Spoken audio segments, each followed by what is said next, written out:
podcast Suarakan Perubahan. Saya Samuel Jaidir, CPNS BWS 4 Batam, akan memandu podcast pada kali ini. Di sini kita akan ngobrol tentang ide, gagasan, dan harapan dari kita para CPNS Kementerian Ketenagakerjaan Umum. Tema hari ini yaitu What Can We Do to Make Kementerian PU Better. Jadi kita akan membahas bagaimana kita membuat institusi ini lebih baik, lebih inovatif, dan lebih dekat dengan masyarakat. Hari ini saya ditemani oleh teman-teman CPNS saya. Yang pertama yaitu Mas Said dari BWS Sumatera 1 Banda Aceh. Yang kedua ada Mbak Sarah dari BPJN Riau. Yang ketiga ada Mas Sandi dari BWS Sumatera 3 Pekanbaru. Dan juga Mbak Sani dari BJKW 1 Banda Aceh. Oke, sekarang kita bisa mulai ya diskusinya. Yang pertama nih, aku mau bahas tentang pandangan teman-teman CPNS. Sebagai pejuang CPNS yang baru bergabung di Kementerian PU, bagaimana kesan teman-teman tentang Kementerian PU ini? Apakah menurut teman-teman sudah lebih baik atau ada yang perlu ditingkatkan nih dari instansi yang kita masuki sekarang? Pertama mungkin dari Mas Said ya, bisa ngasih pandangan dari Mas Said, silakan. Terima kasih atas pertanyaannya. Kesan-pesan saya ketika diterima di Kementerian PU dan sudah mulai bekerja beberapa minggu gitu ya, saya melihat Kementerian PU ini sudah punya sistem kerja yang jelas dan struktur organisasinya juga sudah kuat dan bisa kita bilang otopilot lah. Tapi di sisi lain, saya melihat di sini proses birokrasinya masih terasa panjang, sehingga ide-ide baru kadang butuh waktu lama untuk diimplementasikan. Hal ini selain berdampak kepada internal dan PU sendiri, juga akan berdampak pada pihak eksternal jika proses birokrasi ini masih dijalankan dengan belum efisien, sehingga dapat mengakibatkan menurunnya kualitas pelayanan publik. Itu menurut saya, Pak. Oke, berarti masalahnya tetap di itu ya, cara penanganan Kementerian PU pada masalah-masalah yang ada diharapkan bisa lebih cepat begitu ya Mas Said ya. Next kita bisa lihat tanggapan dari Mbak Sarah, mungkin bisa menanggapi. Baik, terima kasih Mbak Salma. Kalau dari sisi lapangan sih ya Mbak ya, saya sangat mengapresiasi banyaknya proyek infrastruktur yang sudah banyak selesai dengan tepat waktu. Tetapi saya rasa dalam aspek perawatan pasca proyek itu masih perlu ditingkatkan. Terutama kan saya dari BPJN nih Mbak, untuk jalan-jalan kita juga banyak tahu ya Mbak ya. Untuk kalau misalnya jalan itu sudah masih banyak yang perlu dirawat lagi pasca ini proyeknya, seperti itu Mbak. Makasih.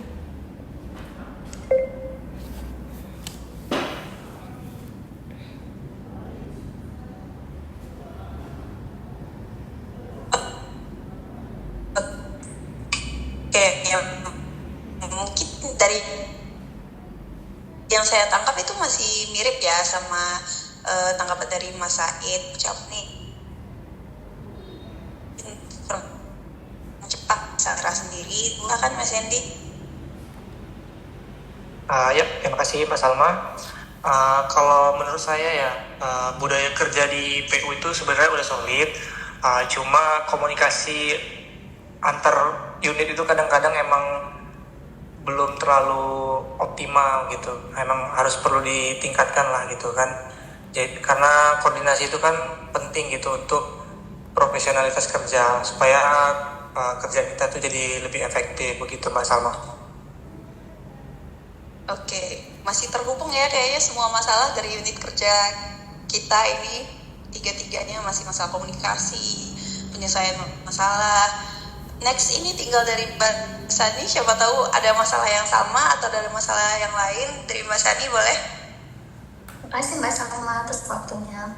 Menurut saya itu Kementerian PU punya potensi besar ya dalam pemanfaatan teknologi. Namun jika saya lihat kondisi saat ini, sepertinya penggunaan digital tools nih yang masih terbatas dan belum menyeluruh di semua unit kerja. Ada beberapa aplikasi, tapi belum sepenuhnya digunakan. Misalnya nih ya, di balai saya, penggunaan TNDE itu masih belum diterapkan. Ini sendiri sangat membantu ya dalam mengakomodir disposisi tugas dari atasan ke bawahan. Solusinya itu ya kayaknya perlu membangun habit aja sih Mbak. Gitu Mbak.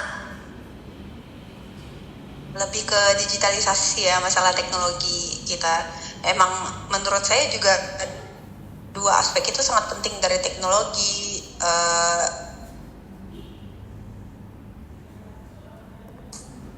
Komunikasi itu Trian PU ini menarik banget pembahasan yang pertama ini. Jadi kan Kementerian PU selanjutnya.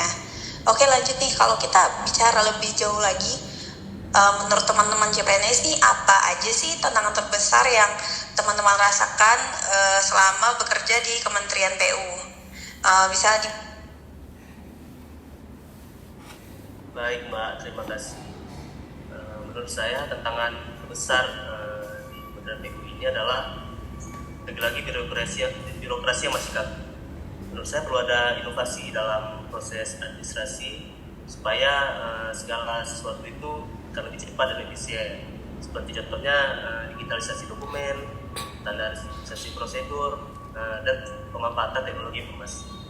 Namun semua langkah-langkah di atas menurut saya juga harus didukung dengan pengembangan SDM yang kuat. Seperti yang kita ketahui, tetap pemetaan pegawai di Kementerian PU ini masih didominasi oleh gen X, gen Y, dan ada sebagian yang baby boomer gitu kan. Nah, jika kita mau menerapkan budaya kerja berdasarkan teknologi informasi di instansi kita, maka diperlukan melatih semua pegawai itu untuk melek digital. Begitu menurut saya, Pak. Iya, keren sih. Emang masalahnya itu kadang antar generasi ya, ada kesenjangan generasi, kesenjangan pemahaman ya Mbak Said ya. Terus selanjutnya mungkin ada pandangan dari Mbak Sarah nih tentang tantangan di unit kerja tempat Mbak Sarah bekerja sekarang, mungkin bisa dibagikan Mbak. Baik Mbak, kalau saya itu melihatnya sih di lapangan itu tantangannya itu di pengawasan proyeknya Mbak, karena kadang ada kesenjangan antara perencanaan sama hasil yang ada di lapangan, seperti itu Mbak. Berarti emang masalah internal ya ini. Gimana PU menanggapi pengawasan proyeknya ya. Selanjutnya kita bisa next ke Mas Sandy nih. Tantangan apa sih yang Mas Sandy rasakan di unit kerja Mas Sandy sekarang? Ya, terima kasih Mas Salma. Hampir mirip sih kayak Mas Said tadi. Jadi kayak lebih fokus ke sumber daya manusianya atau SDM-nya. Jadi sebenarnya banyak pegawai yang punya potensi yang luar biasa. Tapi emang perlu pengembangan diri, kayak pelatihan, mentoring gitu-gitu yang harus diperluas, terutama untuk CPNS baru. Jadi untuk mengasah potensinya gitu, supaya nggak ketutup gitu kira-kira Mbak. Oke, menarik. Ya berarti mengasah potensi kita ya sebagai PNS yang baru bergabung di Kementerian PU, terus bisa mengoptimalisasikan bakat kita, apa yang kita bisa.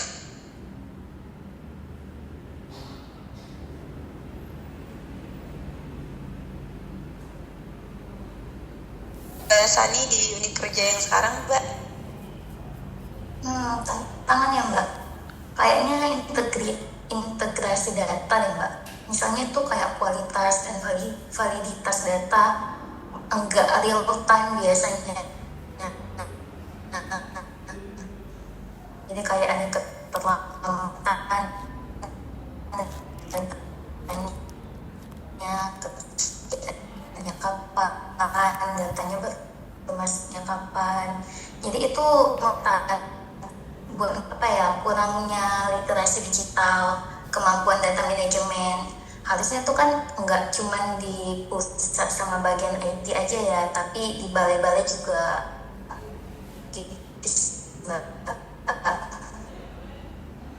Oke, berarti dari keempat tantangan yang teman-teman CPNS hadapi di unit kerja masing-masing itu eh, bisa kita lihat ya tantangannya tuh lumayan beragam, mulai dari birokrasi yang kaku, pengawasan proyek, pengembangan sumber daya manusia, hingga integrasi dan validasi data.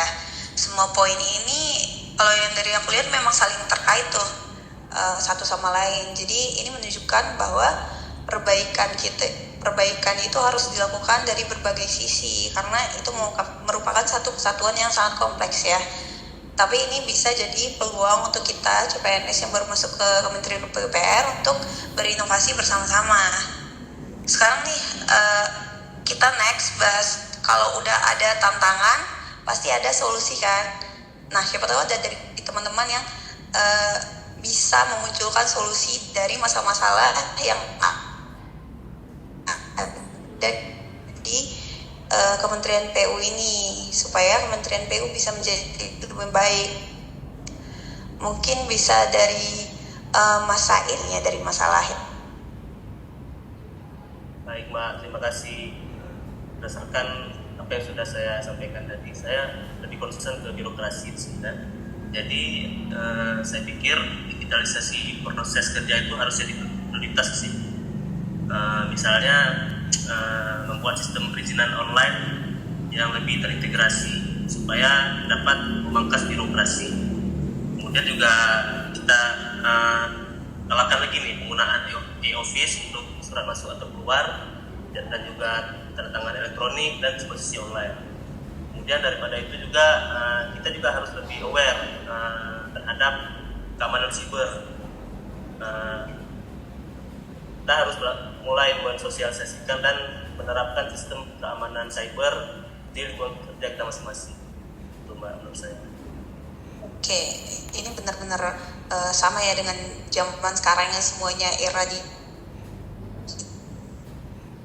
Jadi Kementerian PU juga harus tetap mengikuti perkembangan teknologi yang ada sekarang ya. Mungkin dari Mbak Sarah juga dapat memberikan pandangan Mbak Sarah terhadap solusi yang untuk masalah yang kita hadapi di Kementerian PU ini, Mbak Sarah. Baik, terima kasih Mbak Salma. Kalau menurut saya ya Mbak ya, dari segi solusi, karena memang kita di generasi sekarang ini sangat memerlukan digitalisasi. Jadi walaupun untuk kerja di lapangan untuk proyek itu mungkin bisa diterapkan yang namanya itu real time monitoring system. Jadi kondisi jalan, jembatan atau bangunan itu bisa dipantau langsung melalui aplikasi yang khusus. Nah, sehingga kualitasnya lebih terjaga seperti itu Mbak. Oke, ini benar-benar memudahkan pekerjaan kita ya, pengawasan dari pekerjaan yang sedang berlangsung, apalagi untuk membahas sendiri dari kondisi jalan, jembatan, bangunan gitu kan. Bagus sih, ini benar-benar solusi yang pas menurut aku. Mungkin dari Mas Sandy nih, untuk Mas Sandy, apa sih solusi yang terpikirkan untuk masalah yang kita hadapi sekarang ini? Ya, jadi untuk mendorong kapasitas peningkatan SDM gitu ya, kita tuh emang terutama untuk generasi muda nih, kayak yang CPNS baru kan kebanyakan milenial dan Gen Z ya gitu kan. Jadi emang harus dibuat program pelatihan, mentoring dan ruang inovasi itu harus diperbanyak supaya ide-ide segar bisa muncul, karena kan banyak generasi muda ini biasanya dia punya terobosan-terobosan baru gitu. Nah itu memang harus dikembangkan dan difasilitasi gitu untuk pengembangan ide-idenya gitu Pak. Oke, berarti ini memang harus jalan ya. Kalau teknologinya maju, manusianya pun harus maju ya. Jadi butuh pengembangan sumber daya manusia di lingkungan Kementerian PU. Mbak Sani, selanjutnya nih, menurut Mbak apa sih solusi yang bisa dilakukan untuk masalah yang dihadapi? Menurut saya banyak sih ya yang bisa dilakukan Kementerian PU untuk menjadi lebih baik. Misalnya aja tuh kayak pemanfaatan teknologi, seperti halnya memperbaiki integrasi sistem, pemanfaatan teknologi modern di lapangan, peningkatan kapasitas SDM dalam hal menganalisis data digital gitu Mbak. Serta membangun budaya kerja yang berbasis data juga, gitu aja sih Mbak.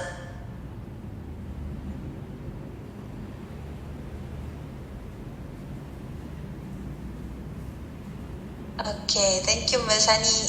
Ya, aku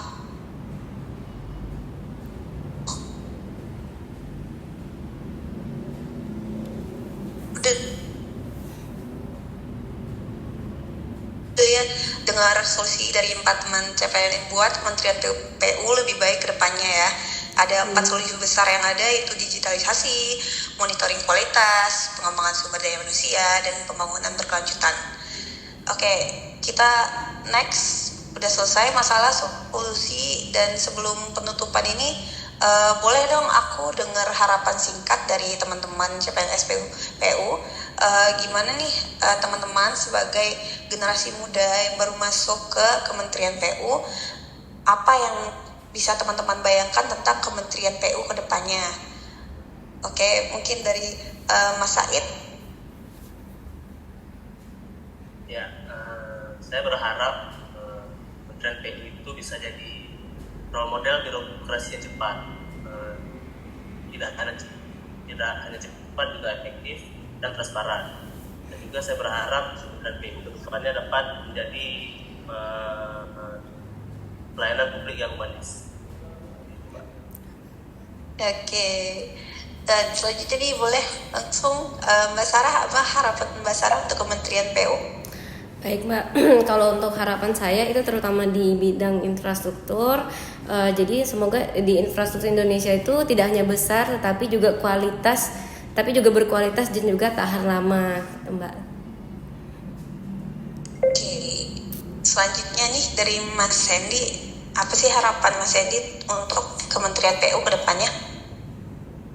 Ya, jadi kayak kata Mas Said dan Mbak Sarah tadi kan, kalau soal birokrasi dan infrastruktur, nah jadi itu kan harus didukung sama SDM yang kuat gitu kan. Jadi harapan saya di Kementerian PU ini SDM-nya semakin kreatif, adaptif, dan juga harus selalu siap menghadapi tantangan baru demi melancarkan birokrasi yang optimal dan infrastruktur yang maju begitu, Mbak.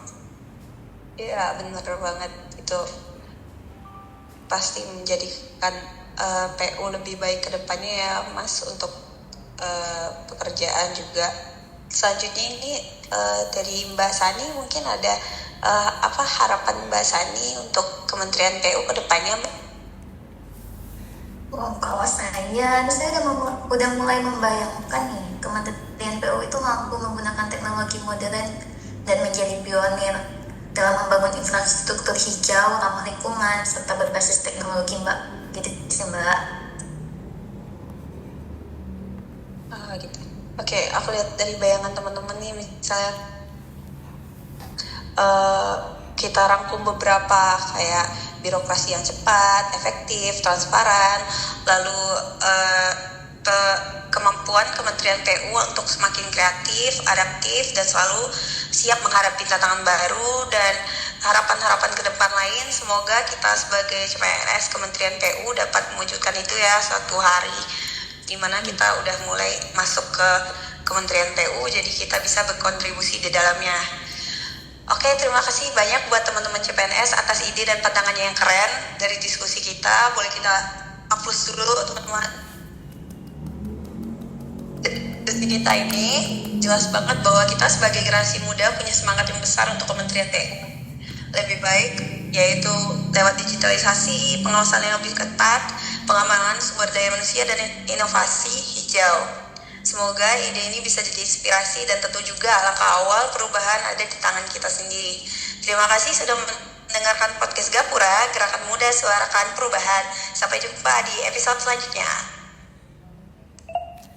Dadah Mbak.